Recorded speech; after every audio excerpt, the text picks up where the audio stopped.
জীবনে কত হাদিসই পড়লাম, কিন্তু এই হাদিসটা পড়ে হাদিসের প্রেমে পড়ে গেছি। হাদিসটা হচ্ছে, আপনি যখন নিজের ঘরে নীরবে কান্না করেন, আল্লাহ তখন ফেরেশতাদের উদ্দেশ্য করে বলেন, কোন জিনিস আমার এই বান্দার চোখে পানি আনলো? ফেরেশতাগণ বলেন, আপনার বান্দা সুখে নেই, আপনার বান্দা অনেক দিন হাসেনি। এই বলে ফেরেশতাগণ কান্না করতে থাকেন এবং আল্লাহকে বলেন, হে আমার রব, আপনি জানেন আপনার এই বান্দার হৃদয়ে কি রয়েছে, অতএব আপনি তার জন্য সবকিছু সহজ করে দিন। আল্লাহ বলেন, আমার এই বান্দা এমন কিছু জীবন থেকে হারিয়ে ফেলেছে যা সে অধিক ভালোবেসেছিল।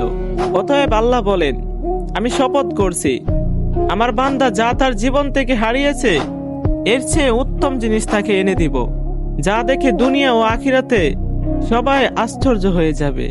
সুবহানাল্লাহ।